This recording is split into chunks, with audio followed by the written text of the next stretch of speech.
বন্ধুরা, এটা তো গিনিদের বাড়ি, আর গিনির ঠাম্মি তো ভোরবেলা এখন বাড়ির উঠোনে বসে আছে। বাবা, গরমে আজকে ঘুমই তো হলো না, ভোর রাত্রিরে ঘুম ভেঙে গেল। কতক্ষণ আর বিছানায় শুয়ে থাকা যায়, এই তো বয়স, তার মধ্যে সেই গরম। 4টে থেকে উঠে বসে আছি উঠোনে, কি চা খেতে ইচ্ছা করছে। এবার তো মনে হচ্ছে বেলা গড়াচ্ছে, এবার মনে হচ্ছে বড় বৌমা উঠবে, আমাকে চাও দেবে। আর গিনিটারও তো আজকে ওঠার নাম নেই, কি জানি সব কখন উঠবে।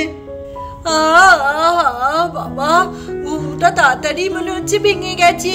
ও বাবা, ওখানে তো ঠাম্মি বসে আছে, যাই যাই ঠাম্মির সঙ্গে গিয়ে একটু গল্প করি। দেখতে না দেখতে গিনি তো ঠাম্মির কাছে চলে এলো ছুটে।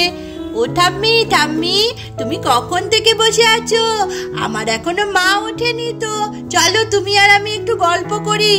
দাঁড়া দিদি ভাই, গরমে আমার যা নাজেহাল অবস্থা, এখন আর গল্প করতে পারছি না, গলা মলা শুকিয়ে আসছে, সকাল থেকে উঠে জল খেয়ে যাচ্ছি।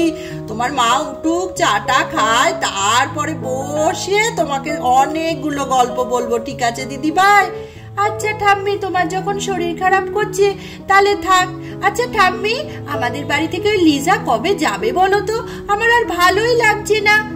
উমা দিদি ভাই, একই কথা তোমার মুখে? কত খেলাধুলা করো লিজার সঙ্গে, তোমার কত ভালো সঙ্গী, ওর মা রেখে গিয়েছে কত ভরসা করে, এসব বললে হয় বলো?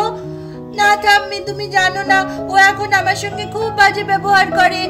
কালকে আমি একটা ড্রয়িং করছিলাম, ড্রয়িংটাই বাজেভাবে রং করে দিল, আমার কষ্টটাই মাটি হয়ে গেল। তাছাড়া আমার খেলনাগুলো মাঝে মাঝে রেগে গিয়ে ছুঁড়ে ফেলে দেয়, আর এখন যেন কিরকমই ঝগড়া করে। আমার একটু ওকে ভালো লাগে না, বলো না ওর মাকে এসে আমাদের বাড়ি থেকে নিয়ে যেতে। না না দিদি ভাই, এরকমটা বলতে নেই, মিলেমিশে থাকতে হয়। ওরকম একা একা খাবো, একা একা পড়বো, ওরকম করলে হয়? আমাদের সময় জানো 5-7টা করে ভাই বোন মানুষ হয়েছি আমরা, কোনো দিন এসব মনে আসেনি। তুমি তো আমার লক্ষ্মী দিদি ভাই, এসব কথা আর যেন তোমার মুখ দিয়ে কখনো না শুনি। ঠিক আছে, বলবো না, কিন্তু ওকেও তুমি বলে দিও আমার সঙ্গে যেন ওরকম কথায় কথায় ঝগড়া না করে। না না, সে হয়তো ওর মন মেজাজ খারাপ ছিল, ঠিক আছে ঠিক আছে, ও তো তোমাকেও খুব ভালোবাসে, নিজেদের মধ্যে এরকম ঝগড়াঝাটি করতে নেই, ঠিক আছে দিদি ভাই? আচ্ছা ঠিক আছে ঠাম্মি। বাবা, 5:30 বাজে, যাই যাই একে একে কাজগুলো সেরে নি। আজকে সকাল সকালই উঠেছি, গিয়ে উমা, একি মা, আপনি উঠে পড়েছেন? ও বাবা, গিনিও তো উঠে পড়েছিস এত সকাল সকাল? মা, আমার মনে হয় আজকে দেরি হয়ে গেল নাকি উঠতে, কিন্তু ঘড়িতে তো আমি 5:30টাই দেখলাম। আপনি কখন উঠেছেন মা? আমার আজকে ঘুম হয়নি বৌমা ভালো, ওই জন্য তো 4টেই উঠে পড়েছি। না না, তুমি ঠিক টাইমেই উঠেছো, 5:30 বাজে। এবার একটু আমায় চা দেবে মা? কখন থেকে বসে আছি। হ্যাঁ হ্যাঁ মা, নিশ্চয়ই দেবো চা, আপনি তো আগেই ডাকতে পারতেন। ঠিক আছে, আমি এক্ষুনি গিয়ে চা করে আনছি। এই বলে মিনু তো চা করার জন্য রান্নাঘরের দিকে চলে গেল। দেখতে দেখতে গিনি আর গুড্ডি তো অনেকগুলো ব্লকের খেলনা নিয়ে খেলতে শুরু করে দিয়েছে, আর নতুন নতুন জিনিস বানানোর চেষ্টা করছে। এই গুড্ডি, এই দেখ, আমি অরেঞ্জ কালারের একটা চক্র নিয়েছি, এবার এর সঙ্গে জুড়ে জুড়ে কি সুন্দর জিনিসটা তৈরি হবে। দেখ দেখ দেখ, আমি পার্পল ফুলের মতো নিয়েছি, এবার কি সুন্দর বানিয়ে ফেলবো। তখন তোরটা ভালো হয় না আমারটা ভালো হয় দেখবো। আচ্ছা বল তো, লিজা কোথায়? লিজাকে তো দেখছি না, কালকে থেকেই তো ওর কিরকম রাগ রাগ, আজকে তো খেলতেও আসেনি। এ বাবা, দেখতে দেখতে গিনিদের বাড়িতে তো একটা বল ঢুকে পড়েছে। এগিনি এগিনি এগিনি, আমার বলটা তোদের বাড়িতে ঢুকে এসছে। যাই যাই, ভেতরে গিয়ে বলটা নিয়ে নি। খেলতে গিয়ে এমন জোরে শট মারলাম, এদিকে এসে চলে এসছে। যাই যাই, গিনির কাছে যাই। এই গিনি গিনি, বাবা, বল নিতে এসে তো ভালো জিনিস দেখতে পেলাম। তোরা তো দারুণ খেলনা সাজিয়ে সুন্দর সুন্দর জিনিস বানাচ্ছিস। এই গিনি, আমি না এত সুন্দর জিনিস দেখিনি, আমার সঙ্গে একটু খেলবি রে, আমাকে একটু খেলা নিবি রে, আমার খুব ইচ্ছা এগুলো নিয়ে খেলার। আচ্ছা ঠিক আছে, আয়। গিনিরা তো ওইদিকে খেলায় ব্যস্ত, আর লিজাও তো এদিকে ঘরের বাইরেতে বেরিয়ে এসেছে। এবার কি হয় সেটাই দেখার। ও বাবা, এদিকে আবার মহারানীরা সব খেলনা সাজিয়ে খেলছে, আমাকে একবার ডাকে অবধি নি। গিনির এত বড় সাহস, আজকে ওদের খেলা আমি কিভাবে পণ্ড করি বুঝতে পারবে লিজা কি জিনিস। আমি যাচ্ছি গিনি। এই গিনি গিনি গিনি, তুই কি করে পারলি আমাকে না নিয়ে খেলতে শুরু করতে? আর এই গুড্ডি সানি তোরাই বা কি? আমাকে তো একবার ডাকতে পারতিস, আমি তো ঘরেই ছিলাম। আমার একটুও ভালো লাগছিল না, ভাবছিলাম যে ওরা কখন খেলবে, অথচ দেখ তোরা এত সুন্দর জিনিসপত্র সাজিয়ে বসে গিয়েছিস, আমার কথা ভুলেই গেলি সবাই মিলে। কি করে পারলি গিনি এটা করতে? উমা, এরকম রাগ করছিস কেন লিজা? আয় বস, আমি তো একটু পরেই ডাকতাম, আমি ভাবলাম তুই ঘরে আছিস। আয় আয় বস, খেলে নি সবাই মিলে। হ্যাঁ হ্যাঁ, আমরা সবাই তোকে মিস করছিলাম। নে শুরু কর, সবাই মিলে আমরা খেলতে শুরু করি, যেরকম মজা করে আমরা রোজ খেলি। দেখো মহারানী সবগুলো অরেঞ্জ কালার নিজে দখল করে নিয়ে বসে আছে। এবার আমি কি নিয়ে খেলবো সে নিয়ে কারোর ভাবনা নেই। এই ব্লু গ্রিন এগুলো পড়ে আছে। দাঁড়া, তোর মজা দেখাচ্ছি, তোর খেলা আমি কিরম করে পণ্ড করি দেখ। এই গিনি গিনি, আমাকে ওই অরেঞ্জ কালারগুলো দে না রে। তুই তো সব অরেঞ্জ কালারগুলো নিয়েছিস, আমি পরে এসেছি বলে আমাকে ওগুলো দিবি না কেন? এখানে তো আরো অন্যান্য কালার আছে, সেগুলো তুই নে, ওগুলো আমাকে দে, না হলে কিন্তু আমি এসব খেলা খেলবো না বলে দিলাম। আসলে অরেঞ্জ কালার তো আমার খুব ফেভারিট, তাই অরেঞ্জগুলো আমি নিয়েছি। আর গুড্ডিও বললো গুড্ডি পার্পেল আর অন্যান্য কালার নিয়ে খেলবে, তাই আমি নিয়েছিলাম। থাকুক না রে, তুই অন্য কিছু কালার নিয়ে খেল না, আমি কত সুন্দর একটা অরেঞ্জ কালার দিয়ে জিনিস বানাবো, তখন দেখবি সবাই মিলে সেটা নিয়ে খেলতে পারবো। লিজা তো রেগে মেগে উঠে দাঁড়িয়ে পড়লো অরেঞ্জ কালারগুলো না পেয়ে। তুই আমায় অরেঞ্জ কালার দিবি না তো? দাঁড়া, তোদের খেলা কি করে হয় আমিও দেখছি, তোদের খেলা পণ্ড করবো আমি লিজা, বুঝলি? এতবার বেড়েছে তোর, কি বলবো, তোর বার আমি ঠান্ডা করে ছাড়বো, দাঁড়া। এই বলে লিজা তো দাম করে এক লাথি মেরে সমস্ত খেলনা ছিটকে ফেলে দেওয়ার চেষ্টা করলো। এই লিজা, তুই এক লাথি মেরে সব খেলনাগুলো এরকম ছুড়ে দিলি কেন রে?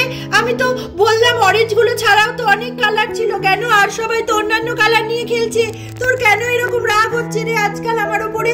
সব সময় আমার সঙ্গে ঝগড়া করছিস, আমার জিনিসপত্র ভেঙে দিচ্ছিস, আবার আমার ড্রয়িংটাকেও কালকে নষ্ট করে দিলি, আর এখন এসে দেখ কিরকম পায়ে পা লাগিয়ে ঝগড়া করলি, আর এদিকে সমস্ত খেলনাগুলো কিরকম করে ছড়িয়ে ফেলে দিলি।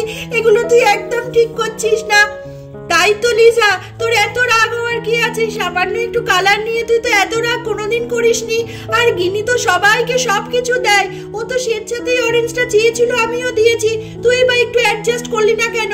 এরকম করলে কিন্তু আমরা তোকে একদমই খেলা নেব না। হ্যাঁ, আমার কি খারাপ লাগছে, সমস্ত জিনিস ভেঙে দিল। আমি কষ্ট করে একটা সুন্দর জিনিস বানাচ্ছিলাম, ভালো লাগে না, এই জন্যই তো আমি চাই তুই আমার বাড়ি থেকে চলে যা, আমাকে বাড়িতে থেকে থেকে এরকম করে জ্বালাচ্ছিস।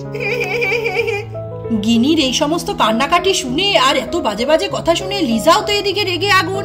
শোন, তুই আমাকে বাড়ি থেকে চলে যেতে বললি, এত বড় সাহস তো? দাঁড়া, কাকিমাকে আমি বলছি, তুই একটুখানি তোদের বাড়িতে থাকি বলে তুই আমাকে এরকম ভাবে সবার সামনে অপমান করলি। গিনি তো এদিকে ছুটতে চলে এসে লিজার রাগ ভাঙাতে। শোন না লিজা, তুই না রাগ করিস না, আমি ভুল করেই বলে ফেলেছি, আসলে তুই এত জোরে লাথি মারলি, আমার চোখে মুখে ছিটিয়ে দিলি খেলনাটা, তাই রাগ করে বলে ফেলেছি, আমি না আর কোনোদিন বলবো না, তুই রাগ করিস না, বুঝলি?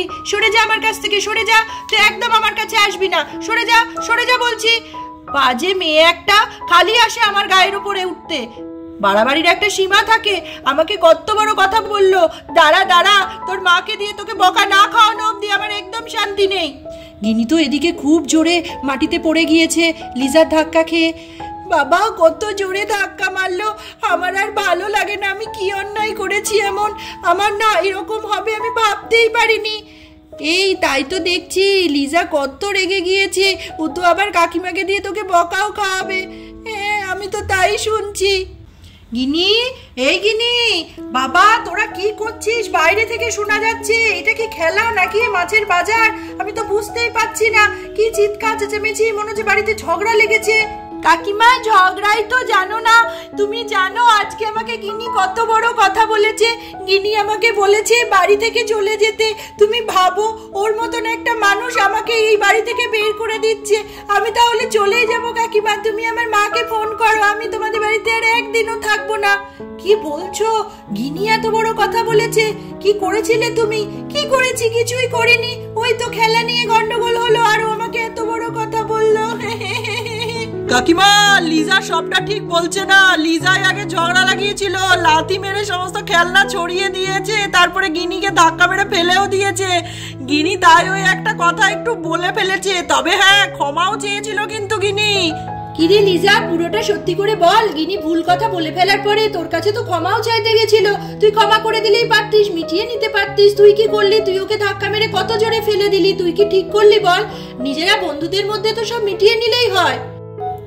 হ্যাঁ মা, আমি ভুল করেই বলে ফেলেছি, আমি ওর কাছে আগেও ক্ষমা চেয়েছি, আমি আবারও তোমার সামনে ক্ষমা চেয়ে নিচ্ছি। আমি বুঝতে পেরেছি মা, ওটা আমি বলে একদম ঠিক করিনি, কিন্তু জানো আমাকে কত জোরে মাটিতে ধাক্কা মেরে ফেলে দিল।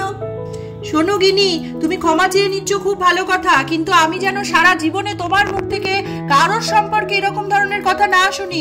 আর যদি কোনোদিন বলেছো না, এক চড়ে গাল ফাটিয়ে দেবো একদম।